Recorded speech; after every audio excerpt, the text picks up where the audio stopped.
हर हर महादेव। दोस्तों, आप सभी लोग जानते हैं कि 24 फरवरी 2025 यानी सोमवार को पड़ रही है फाल्गुन महीने की विजया एकादशी। और दोस्तों, ये वो तिथि है जो फाल्गुन महीने में पड़ने वाली सबसे बड़ी तिथि है, क्योंकि यह सोमवार के दिन पड़ रही है और इसका बहुत ही बड़ा और विशेष महत्व होता है। पूज्य गुरु जी ने कहा है, अगर कभी भी मौका लग जाए और फाल्गुन महीने की विजया एकादशी सोमवार को पड़ जाए तो आप लोगों को चावल दाने का उपाय तो अवश्य ही करना चाहिए। इन दोनों का संयोग बहुत ही कम आता है। और दोस्तों, पूज्य गुरु जी ने अपनी शिव महापुराण की कथा में बताया है, इस दिन आपको 31 चावल दाने वाला उपाय तो अवश्य ही करना चाहिए, क्योंकि ऐसा दिन पूरे साल में सिर्फ एक ही बार आता है। और दोस्तों, आप सभी लोग जानते हो कि सोमवार एकादशी का अगर सबसे बड़ा कोई उपाय है तो वो 31 चावल के दाने वाला उपाय है। तो दोस्तों, इस फाल्गुन माह के दिन आप लोगों को इस 31 चावल दाने वाले उपाय को जरूर करना है। बहुत सारे लोग होंगे जिन लोगों ने इस उपाय को ना किया हो, मतलब पूरा साल निकल गया हो और उन्होंने किसी भी दिन इस 31 चावल दाने वाले उपाय को ना किया हो। पर दोस्तों, आपके पास एक आखिरी मौका बचा हुआ है जो कि 24 फरवरी के दिन है। तो इस दिन आप लोगों को इस वाले उपाय को जरूर कर लेना है, भले ही आपने पूरे साल भर इस उपाय को ना किया हो। पर अगर आपने इस फाल्गुन महीने के सोमवार के दिन अगर इस उपाय को कर लिया तो आपको इस उपाय को करने का वो फल मिलेगा जिसकी आपने कभी कल्पना भी नहीं करी होगी। इसीलिए आप लोग इस वाले उपाय को एक बार जरूर कर लेना, ताकि आप लोगों के हाथ से यह मौका ना जा सके और आपको इस उपाय को करने का फल मिल सके। दोस्तों, यह उपाय पंडित जी ने अपनी अभी की ही शिवा महापुराण की कथा में बताया है जी। इस उपाय को आज हम आपको बहुत अच्छे से समझाने वाले हैं। इस वीडियो को देखने के बाद इस उपाय को समझने के लिए आपको कोई और को देखने की जरूरत नहीं पड़ेगी। तो चलिए दोस्तों, उपाय को शुरू करते हैं। देखिए, ये इस फाल्गुन महीने के सोमवार के दिन ये इतना खास होता है, इतना महत्वपूर्ण होता है। देखा गया है कभी कभी बड़े बड़े पूजा पाठ अनुष्ठान से जो मनोकामना पूर्ण नहीं होते, वो इस फाल्गुन महीने के दिन एक छोटे से उपाय करने से ही आपकी मनोकामना पूर्ण हो जाती है। और बहुत सारे लोगों ने इस उपाय को किया भी और उनको इस उपाय को करने का फल भी जरूर मिला है। अगर आप लोग भी इस उपाय को करना चाहते हैं तो आप इस उपाय को पहले अच्छे से समझ लेना, सुन लेना, उसके बाद करना। आपको इस उपाय का फल जरूर मिलेगा। और इस उपाय को कर लेने से आपके घर में चाहे किसी भी प्रकार की दुर्लभ और समस्या क्यों ना चल रही हो, आपको उसका कारण भी नहीं पता है कि भाई यह समस्या किस कारण से चल रही है, उसका कुछ भी कारण हो सकता है, जैसे पितृ दोष हो सकता है या किसी भी तरह का मंगल दोष भी हो सकता है। तो इस दिन आप लोगों को यह वाला उपाय कर लेना है। ये एक ऐसा उपाय है जिस उपाय को अगर किसी विशेष दिन पर किया जाए तो भाई उस विशेष दिन का जो है वह तो हमें मिलता ही मिलता है। पर हमने उस दिन पर इस उपाय को किया है तो हमें उससे भी बड़ा फल मिलता है, और फल बहुत जल्दी मिलता है, क्योंकि आप इस उपाय को बहुत ही बड़े और विशेष दिन पर कर रहे हो। तो चलिए अब उपाय के बारे में बात करते हैं, लेकिन उससे पहले आप लोगों को यह जानना आवश्यक है कि आखिर यह उपाय किस करना है, किसको करना है और कैसे करना है। तो चलिए हम आगे आपको वीडियो में एक एक करके बता देते हैं। लेकिन उससे पहले अगर आप लोग हमारे चैनल पर नए हैं तो हमारे चैनल को सब्सक्राइब कर लेना और इस वीडियो को लाइक करके कमेंट बॉक्स में श्री शिवाय नमस्तु भयम ओम नमः शिवाय जरूर टाइप कर देना। तो दोस्तों, इस 31 चावल के दाने वाले उपाय को हमें इस सोमवार के दिन कैसे करना है, किसको करना है, किस समय करना और कहां पर करना है, ये सारे सवालों के जवाब आपको इस वीडियो में मिल जाएंगे। और जो ये वीडियो देखेगा भाई, उसको 31 चावल के दाने वाला उपाय जरूर करना चाहिए, क्योंकि इस दिन एक चावल दाने का भी बहुत ही बड़ा और विशेष महत्व होता है। और जब बात आ जाए 31 चावल के दाने की तो ये सोने पे सुहागा वाली बात हो जाती है और ये एक बहुत ही बड़ा उपाय हो जाता है इस सोमवार विजया एकादशी का। तो अब दोस्तों, इस 31 के दाने वाले उपाय को आखिर करना किसको है, सबसे पहले हम लोग वो बात जान लेते हैं। तो देखो, घर की जो बड़ी माताएं बहनें होती हैं, उन माताओं बहनों में से कोई भी एक बड़ी माता बहन इस वाले उपाय को कर सकती है।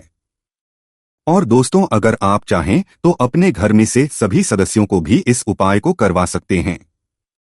अगर किसी व्यक्ति की खुद की कोई मनोकामना है, खुद की कोई दुख और परेशानी है जो कि वह अपने लिए ही करना चाहता है, इस वाले उपाय को तो वह खुद अपने लिए भी कर सकता है, बाकी अगर कोई घर में से ऐसा है जो कि अपने पूरे घर परिवार की सुख और शांति के लिए ये वाला उपाय करना चाहता है तो भाई वह भी कर सकता है, उसमें भी कोई दिक्कत वाली बात नहीं है। कहने का मतलब यह है कि इस उपाय को हर एक सदस्य भी कर सकता है और पूरे घर परिवार के सदस्य के लिए घर की बड़ी माताओं बहनों में से कोई एक माता बहन भी कर सकती है। माताएं बहनें अगर घर में उपस्थित ना हो या वो यह वाला उपाय ना कर पा रही हो तो फिर घर का कोई बड़ा सदस्य भी इस 31 चावल के दाने वाले उपाय को कर सकता है, चाहे फिर वह पुरुष ही क्यों ना हो, उसमें कोई भी दिक्कत वाली बात नहीं है। अब दोस्तों, इस 31 चावल के दाने वाले उपाय को हमें करना कहाँ पर है? हमें इसे शिव जी के मंदिर में जाकर करना है। बहुत सारे लोग प्रश्न करते हैं हर एक उपाय को करते समय क्या हम इस उपाय को घर पर कर सकते? तो इस वाले उपाय को आप घर पर नहीं कर सकते हो। इस वाले उपाय को करने के लिए आपको शिव जी के मंदिर ही जाना पड़ेगा। उसके बाद में दोस्तों जो अगला प्रश्न निकल कर आता है वो यह आता है इस उपाय को लेकर कि आखिर इस उपाय को हमें किस समय करना है, सुबह के समय करना है कि शाम के समय करना है? तो देखो, इस वाले उपाय को आप लोग सुबह के समय भी कर सकते हो और शाम के समय प्रदोष काल में भी कर सकते हो। अब अगर आप पूछो कि भाई सबसे उत्तम समय कौन सा रहेगा इस 31 चावल के दाने वाले उपाय को करने का, तो हम आपसे बस यही कहेंगे कि इस उपाय को आप सुबह के समय करेंगे तो ज्यादा बेहतर होगा। बाकी अगर प्रदोष काल शाम के समय भी करेंगे तो भी अच्छा होगा, उसमें कोई भी दिक्कत वाली बात नहीं है। तो अब दोस्तों जो अगली सबसे बड़ी और महत्वपूर्ण बात आती है वो यह आती है कि सुबह अगर हम उपाय को करेंगे तो हमें कितने बजे से लेकर कितने बजे तक के बीच में करना है, और शाम के समय प्रदोष में करेंगे तो हमें कितने बजे से लेकर कितने बजे के बीच में करना है। तो देखो, सुबह जितनी जल्दी हो सके आप उपाय को करने की कोशिश करना। बाकी अगर किसी कारणवश लेट भी हो जाओ, थोड़ी देर भी हो जाए, तो 10 या 11 बजे तक भी आप उपाय कर लेना, पर 12 बजे से ज्यादा देरी ना हो, ठीक है? इस बात का ध्यान रखना। उसके बाद में दोस्तों अगर शाम के समय प्रदोष काल की बात करें, प्रदोष काल का जो समय है होता है वो शाम के 6 बजे शुरू हो जाता है। मतलब शाम के 6 बजे से लेकर 7 बजे के बीच का जो समय होता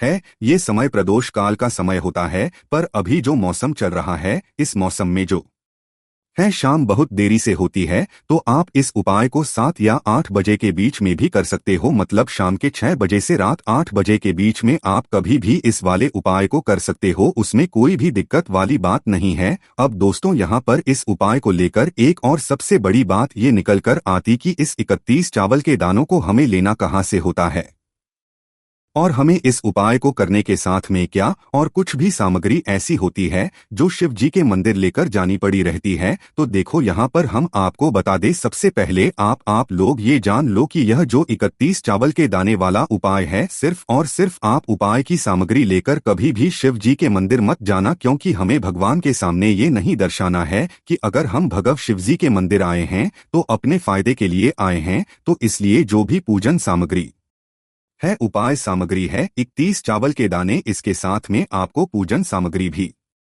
जरूर लेकर जाना है। देखो, अगर सुबह के समय उपाय कर रहे हो तो सीधी सी बात है, एक लोटा जल तो आप लेकर जाओगे ही जाओगे। वही एक लोटा जल अगर मिट्टी का जल हो तो बहुत अच्छा रहेगा। मिट्टी का जल कैसे बनाया जाता है, इसके लिए हमने पहले से बहुत सारी वीडियोस बना दी है। आपके पास इस दिन एक आखिरी मौका रहेगा मिट्टी का जी पर चढ़ाने का और उपाय को करने का, बहुत बड़ा आपको इस दिन फल मिलेगा। तो इसीलिए इस दिन हो सके तो भाई मिट्टी का जल चढ़ाना तो अपने साथ में कम से कम एक लोटा जल तो आपको लेकर जाना ही जाना है। अगर मिट्टी का जल नहीं है तो घर का जल भी आप इस्तेमाल कर सकते हो। इसके अलावा जो भी पूजन सामग्री है, देखो 31 चावल के दाने ये अलग आपके रहेंगे और जो आपकी पूजन सामग्री रहेगी वो अलग रहेगी। पूजन सामग्री में आप जो भी चीज लेकर जाना चाहे वो लेकर जा सकते हैं, एक बेलपत्र भी लेकर जा सकते हैं, उसमें कोई भी दिक्कत वाली बात नहीं। वहीं अगर हम बात करें शाम के समय की, तो शाम के समय शिव जी पर जल नहीं चढ़ता है,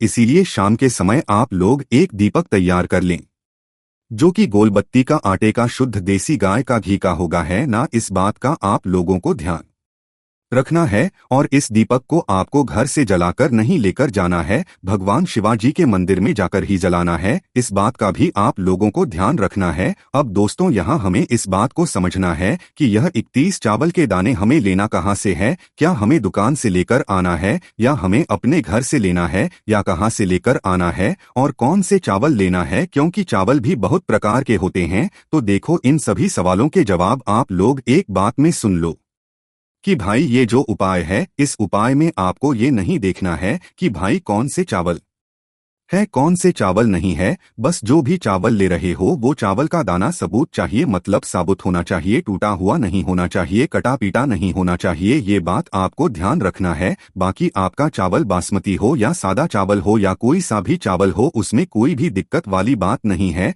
तो सीधी सी बात है कि आपके घर के रसोई घर में जहाँ पर आप भोजन बनाते हो वहाँ पर जो भी चावल आपके उपस्थित हो उन चावलों में से अपनी एक कटोरी भर लेना या एक मुट्ठी चावल अलग से निकालकर रख लेना, क्योंकि 31 चावल ही यहाँ पर इस उपाय में लेने वाले हैं।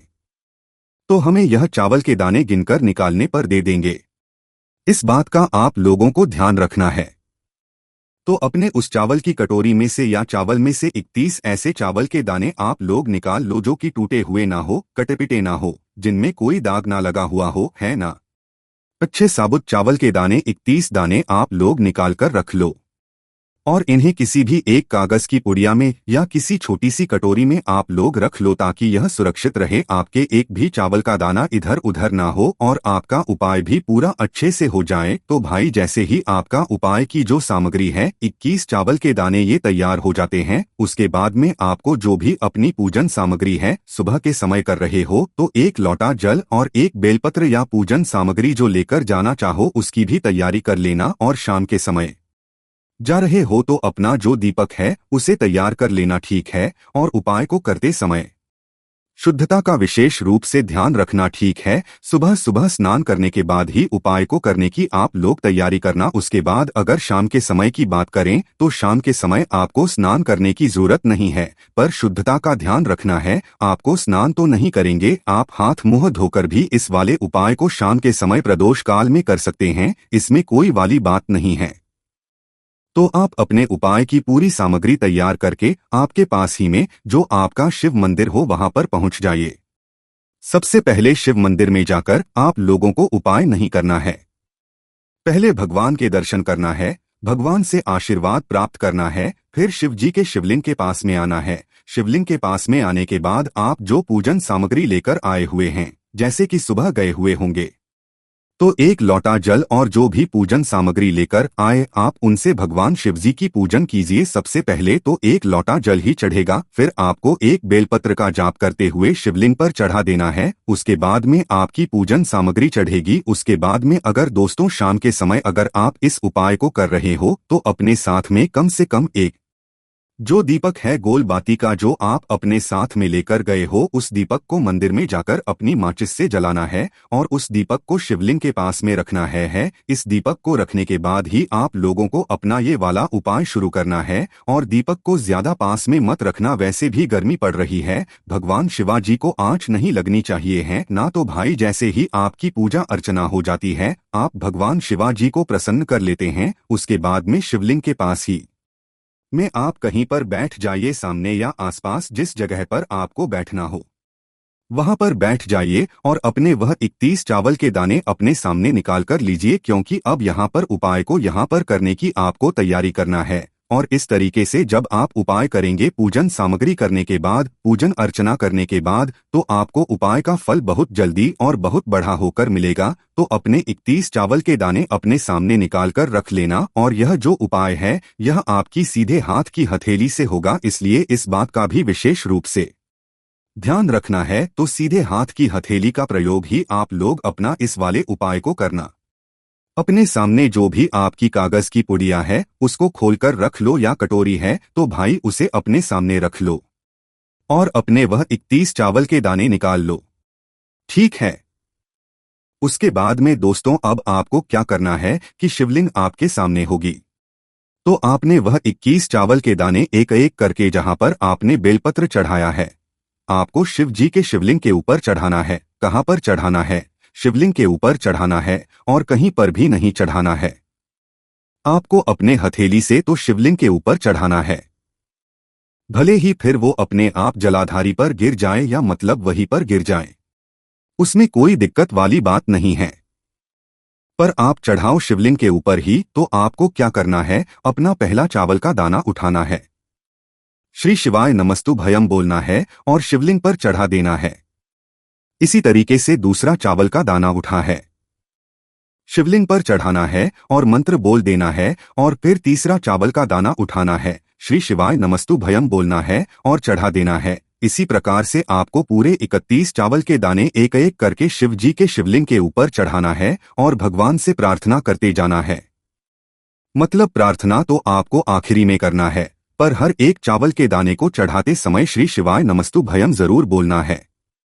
उसके बाद ही में ये चावल का दाना शिवलिंग के ऊपर आपको चढ़ाना है। जय आपके 31 चावल के दाने शिवलिंग के ऊपर जाते हैं तो भाई उसके बाद में आपको क्या करना है, भगवान से अपनी मनोकामना बोलना है।